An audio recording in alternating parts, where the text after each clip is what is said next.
Welcome in, lovely people. I'm Colin Nitcher. It is February 9th, 2023, and this is theNitch. This is your daily check-in for all things fitness and sports and a little bit of parenting. We'll get right into it with today's workout. I'll be honest, there was no workout this morning. We are in a household with a relatively newborn baby, and sometimes taking care of yourself looks like getting a little extra sleep after a night of maybe more interrupted sleep than you are comfortable or happy about having. So, no workout this morning, but I really do believe sometimes that's what you got to do to take care of yourself. Maybe it's a good day for a workout, your body's recovered and you're ready to roll, but sleep is one of the most vital things for taking care of yourself and feeling good. So, getting a little bit of the extra of that is good sometimes too. And we'll actually circle back to that idea in our parenting moment at the end of today's episode. Getting into sports news and action, there's not too much going on.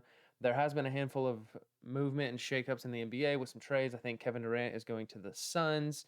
I haven't done too much looking into that or reading about it because, like I mentioned yesterday, I don't read a ton about the NBA.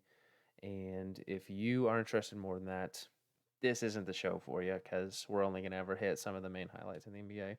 Might talk about the finals when the time comes, but other than that, until you guys talk me into picking a team and really following them, this probably won't be the show for that. Super Bowl news, there's not much going around. In fact, that's kind of the news around the NFL right now is that there's not a ton of news. We're coming out of a season, obviously, of having so many different things happening in the last few weeks of the playoffs. But it's pretty quiet right now. I'm, as a Chiefs fan, starting to get a little bit of that anxious game day energy. So looking forward to see how that builds over the next day or two and leads us into Sunday for game day. One thing on the Chiefs that I've seen and heard and I'm wondering about, there are some reports that Eric Bieniemy, the Chiefs offensive coordinator, is looking at some different positions around the league in the offensive coordinator role. And that's a little confusing to me because he's already the offensive coordinator on arguably the best team in the NFL. Obviously, they're playing for a Super Bowl right now, so they have to be one of the best teams. So why would an offensive coordinator who seems to be really good in that role on one of the best teams go searching for an opportunity to do that with a different team? And I think maybe one of the only things you can come up with is if his end goal really is to be a head coach somewhere or to continue progressing in his coaching career in that way, then maybe he feels some pressure or the necessity to prove himself as an OC in a program that's not with Andy Reid and not stacked with a bunch of talent. But I don't know. I thought that was interesting. If I was Eric Bieniemy, if it wasn't for another head coach role somewhere, I probably wouldn't want to leave. And maybe he, there's all the possibility. Maybe he wants to. Maybe some people still. That was the rumor when he didn't get a head coaching role a year or two ago. Is maybe people didn't want him that much because there's some rumors going around about him. Like maybe it's his character or maybe it's his mind. Maybe it is all Andy Reid doing all the work on the offensive scheming. So I could see wanting to prove yourself, but I just think that would be such a hard move to go from such a loved team, so much success in a role to just go do that same role in a different place. I got to believe that's tough, but I love Eric Bieniemy. I think the Chiefs have been really lucky to have him. Andy Reid talks very highly of Eric Bieniemy, so I think any team would be lucky to have him, and I do hope the best for him with whatever move comes. And who knows, maybe like this year, he'll be back on the Chiefs next year. So we will see what happens. Other sports news just around college basketball. There were some, I would say, upsets yesterday. Of course, we'll get into the parlay partay here in a second that we looked at yesterday. Spoiler alert, it did not go very well, but that's okay. That's why it's betting, and that's how it works. Some of the of note games I'll pull up here.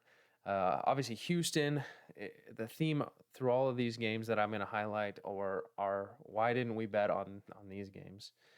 Houston rolled Tulsa. Makes sense. It was a home game. Tulsa's not that good. Don't know why I wouldn't have bet on that instead of some of the games I picked.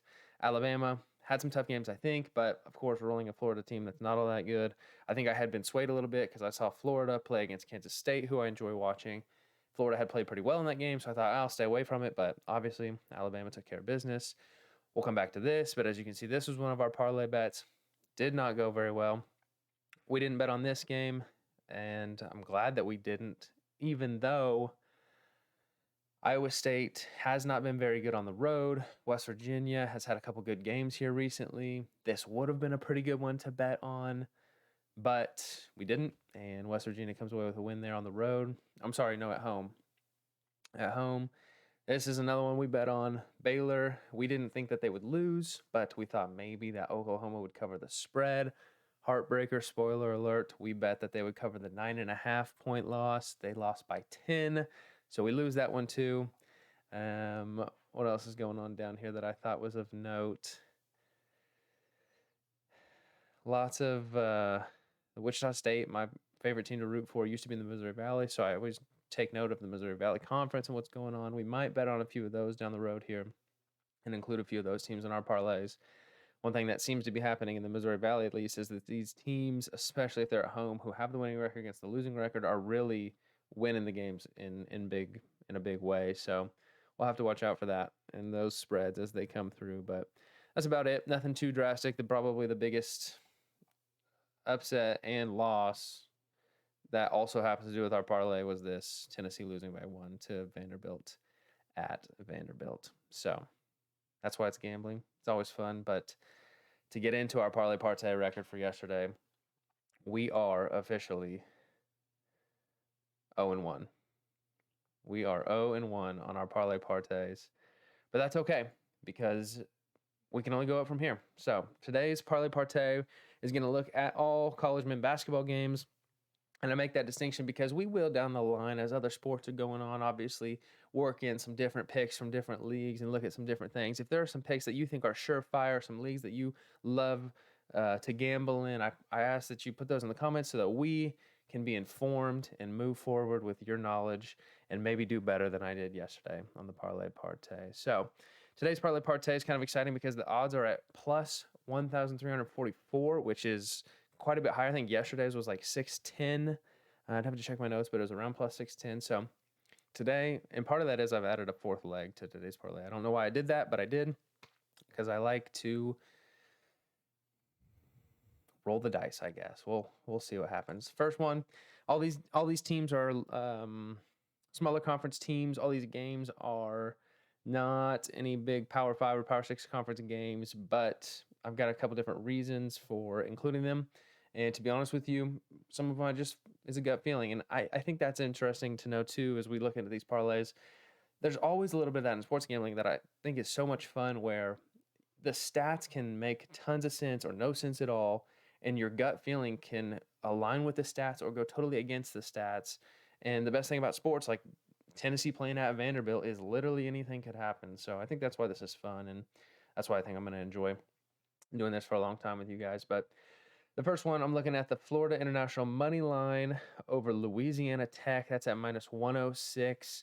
The theme today is that I really liked the closer lines on these little conference games for where the stats thought that the teams would be tight, like a 1 or a 2-point or 3-point spread.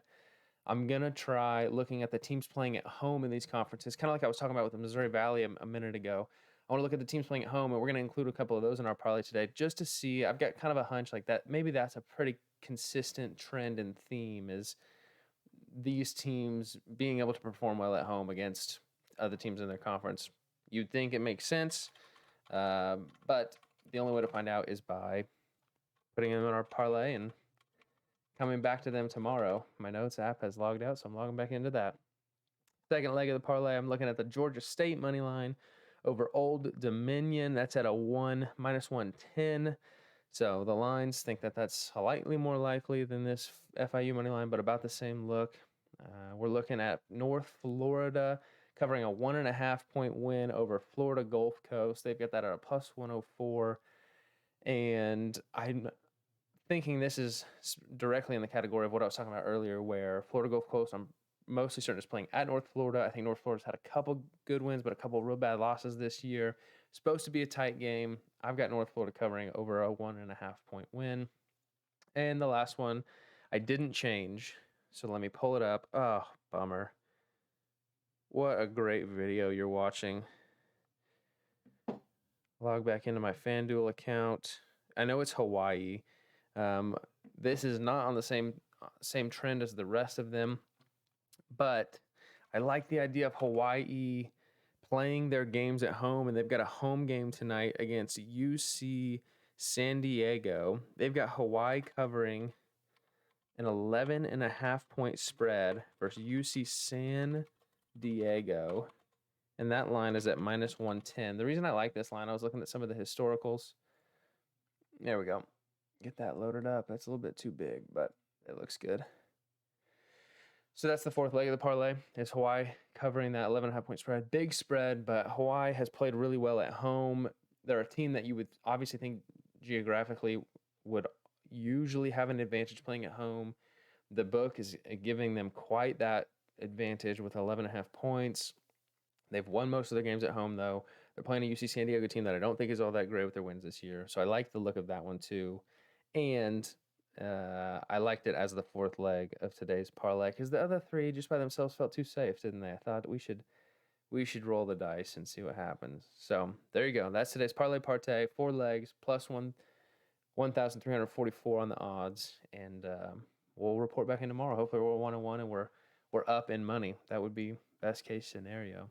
Either way, we'll have fun watching basketball. Oh, one note I was going to make. I did mention I'm a Wichita State fan. They're just having the toughest season. And as a fan of sports, there's a lot of reasons for why you win and lose a lot of games.